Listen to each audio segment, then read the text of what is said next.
धारचूला की एक बड़ी कंपनी पर स्थानीय व्यापारी खड़क सिंह दानू ने आरोप लगाए हैं कि पूर्व में टिफिनों के माध्यम से लेबरों को भोजन की व्यवस्था कराई जाती थी। लेबर साइड में टिफिन में आए भोजन को प्लेटों में लेकर खाते थे, परंतु अब हिलवेज कंपनी के द्वारा पॉलीथीन का प्रयोग किया जा रहा है, जबकि धारचूला में पॉलीथीन के ऊपर प्रतिबंध लगा है। प्रशासन को सोचना पड़ेगा कि एक बहुराष्ट्रीय कंपनी जो कि इतने बड़े स्तर पर कार्य कर रही है, वो अपने लेबरों के लिए टिफ़िन की व्यवस्था नहीं कर पा रही। केवल पॉलीथीन में सब्जी और पॉलीथीन में ही चावल इत्यादि भेजकर लेबरों को भोजन कराया जा रहा है। बता दें, इससे स्वास्थ्य में क्या प्रतिकूल असर पड़ेगा, इस पर भी चर्चा होनी आवश्यक है। स्थानीय व्यापारियों ने इसका पूरा विरोध किया। उन्होंने कहा, इस तरह से भोजन कराना अनुचित है। एसएससी कंपनी द्वारा हमारे मजदूरों को ऐसा पॉलीथीन में पैकिंग करा के खाना दिया जा रहा है, जबकि टिफ़िन की व्यवस्था होनी चाहिए इसमें।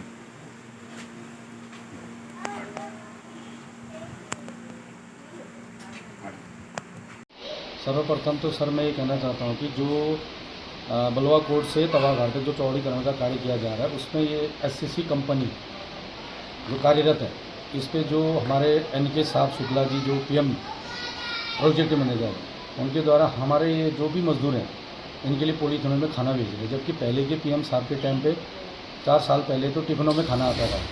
अभी वो सारे मजदूर मजबूरी में वहाँ पे वो भोजन ग्रहण कर रहे हैं। अगर उनको पूछा मैंने ये टिफ़िन क्यों नहीं दिया आप लोगों को और पॉलीथीन प्रतिबंध इसमें क्यों दे रहा है, तो बोला यार हम अगर इसे आवाज़ उठाएंगे तो हमें नौकरी से निकाल देंगे और सैलरी भी काटने की धमकी दी जा रही है। तो इसमें मेरा मानना ये है कि पीएम साहब से इसमें तुरंत लेबरों के लिए टिफ़िन की व्यवस्था कर दी जाए और इनकी सैलरी ना काटी जाए। धन्यवाद।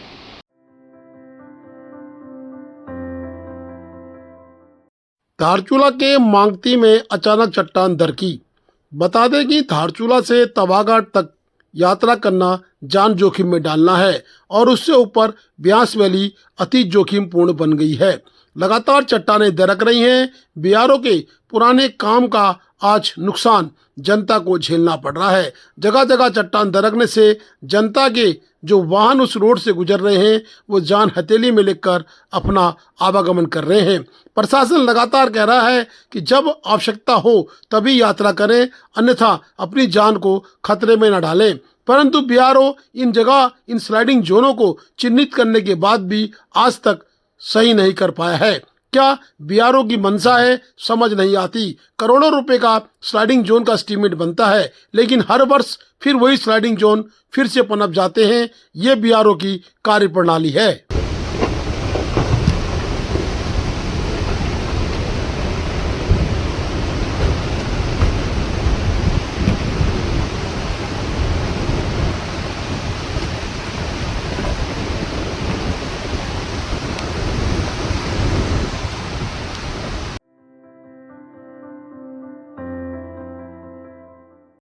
खबर का असर। सेला गांव में ट्रॉली से शुरू हुआ आवागमन, स्थायी पुल निर्माण की भी उम्मीद जगी।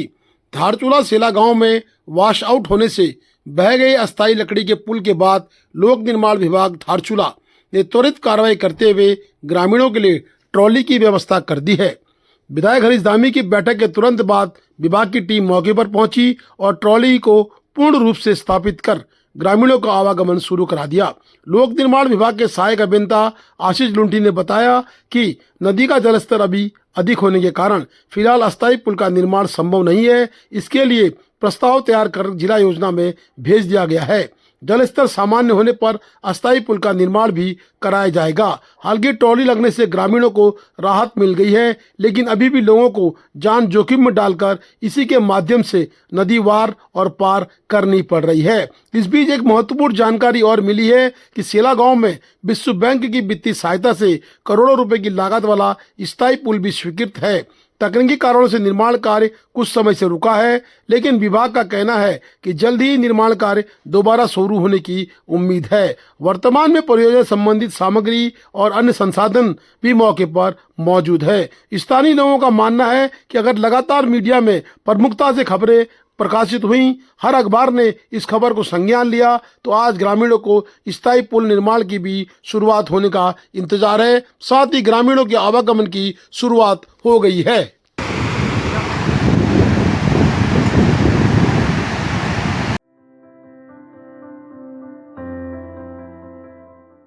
व्यापार संघ धारचूला की एक आपात बैठक पीडब्ल्यूडी गेस्ट हाउस धारचूला में हुई। बता दें कि नेपाल ने भारतीय सामानों पर लगाए गए प्रतिबंध के विरोध में धारचूला व्यापार संघ ने पीडब्ल्यूडी गेस्ट हाउस में बैठक कर आंदोलन की रणनीति तैयार की। बैठक में निर्णय लिया गया कि उपजिलाधिकारी धारचूला को ज्ञापन सौंपकर शीघ्र समाधान की मांग की जाएगी। व्यापार संघ ने कहा, नेपाल के प्रहरी भारतीय व्यापारियों को सामान नेपाल में प्रवेश नहीं करने दे रही है, जिससे सीमांत क्षेत्र के व्यापारियों को भारी आर्थिक नुकसान हो रहा है। यदि जल्द समाधान नहीं निकला तो अंतर्राष्ट्रीय झूला पुल पर कल से ही आंदोलन किया जाएगा। बैठक में प्रस्ताव रखा गया कि सोमवार से नेपाल से आने वाले मजदूरों को और उनके आवागमन को रोका जाएगा। साथ ही नेपाल से भारत आने वाली सामग्रियों पर भी प्रतिबंध लगाने की मांग कल प्रशासन से की जाएगी। व्यापार संघ ने चेतावनी दी कि यदि उपजिलाधिकारी धारचूला ने और नेपाल के सीडीओ ने कोई भी समाधान नहीं निकाला और भारतीय सामानों पर लगी रोक नहीं हटती तो झूला पुल पर धरना, आमरण अनशन, बाजार बंद तथा पुल पर ताला लगाने जैसे आंदोलन किए जाएंगे। व्यापारियों का कहना है कि धारचूला का लगभग आधा व्यापार नेपाल पर निर्भर है। प्रतिबंध के बाद नेपाल रोड क्षेत्र की अधिकांश दुकानें समय से पहले बंद होने लगी हैं और व्यापार पूरी तरह प्रभावित हो गया है। बैठक में नेपाल से आने वाले अखरोट तथा पूर्व में विवादित रही नेपाली खीरे यानी ककड़ी की बिक्री पर भी प्रतिबंध की मांग लगाई गई है। बैठक में व्यापार संघ के अध्यक्ष भूपेंद्र थापा, महासचिव महेश गर्ब्याल, कमल कौशल, प्रकाश गुंजाल, मोहम्मद अकरम, खड़क सिंह दानू, शकुंतला अगारी, मनीष सूद, प्रकाश गुंजाल, नईम परवेज, खुशाल धामी, हरीश अगारी व अन्य बड़ी संख्या में व्यापारी मौजूद थे। एक मिनट। आज समस्त व्यापारी पदाधिकारीगण, संरक्षक मंडल और सभी हमारे व्यापारी भाइयों की उपस्थिति में प्रांतीय उद्योग व्यापार मंडल शाखा धारचूला की एक महत्वपूर्ण बैठक की गई, जिसमें हमारे व्यापारी भाई और आपसी भाईचारा मित्रता का जो संदेश पूरे देश में और पूरे मित्र देश नेपाल में भी है, और उस को आगे बढ़ाते हुए हम लोगों ने एक अनुरोध किया है कि भारत से नेपाल जाने वाले सामग्री में पूर्ण रूप से प्रतिबंध लगाने के कारण हम लोगों ने अभी एक बैठक की है। बैठक के माध्यम से स्थानीय प्रशासन अधिकारी जी को कल एक ज्ञापन देकर हम लोगों ने मांग की है कि इस समस्या का समाधान नेपाल के जिलाधिकारी सीडीओ साहब को यहाँ पर आमंत्रित कर उनके समक्ष एक बैठक कर इसका समाधान करने का निर्णय लिया जाए। अन्यथा व्यापार मंडल आने वाले समय में यदि हमारी मांगें पूरी नहीं की जाती है तो हम लोग आंदोलन करने को बाध्य हो जाएंगे और भारत नेपाल झूला पुल भी बंद करने को बाध्य हो जाएंगे, जिसकी जिम्मेदारी शासन प्रशासन की हो। देखिए, हम लोगों ने स्थानीय प्रशासन अधिकारी को ज्ञापन दे के हम लोगों ने मांग की है कि नेपाल से आने वाले जो गलत सामग्री है, जैसे कोई उसमें पॉइजन टाइप के ककड़ी वगैरह ये होता है, तो ऐसी चीज़ों को आने से हम लोगों ने मना किया था। लेकिन जो सामग्री आ रही है वो व्यापार संघ ने और व्यापार मंडल ने किसी प्रकार की कोई आपत्ति नहीं की है नेपाल से आने वाले सामग्री में। लेकिन हमारे भारत से जाने वाले रोज़मर्रा का जो सामग्री है वो नेपाल प्रशासन और नेपाल के भंसार द्वारा प्रतिबंध लगाए जाने पर यहाँ पर सभी व्यापारी में रोष है।